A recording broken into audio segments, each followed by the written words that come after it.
আসসালামু আলাইকুম। আসলে আমার জানতে ইচ্ছা হয় যে ফেসবুকের মনিটাইজেশন নাকি হারাম, ফেসবুক এবং ইউটিউবের মনিটাইজেশন নাকি হারাম, এই সম্পর্কে আমার একটু জানতে ইচ্ছা হয়। কারো জানা থাকলে অবশ্যই আমাকে কমেন্টে এসে বলবেন। আর এমনিতে সামনাসামনি আমি এটা নিয়ে ইসলামিকভাবে জানার চেষ্টা করব যে আসলে কি ফেসবুক মনিটাইজেশন হারাম।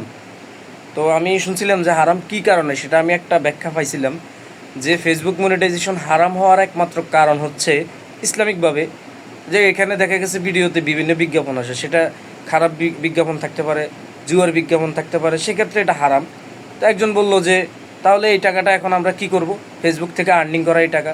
পরে বলতেছে যেহেতু এটা হারাম, এটার সাথে হালাল হারাম দুইটাই মিক্স হয়েছে, তো সেক্ষেত্রে এটা হারাম। আর এটা আপনি চাইলে রাস্তার কাজে ব্যয় করতে পারেন, সেখান থেকে মানুষ হাঁটাচলা করবে, পায়ের নিচে থাকবে, তো সেক্ষেত্রে এটা খাওয়া যাবে না।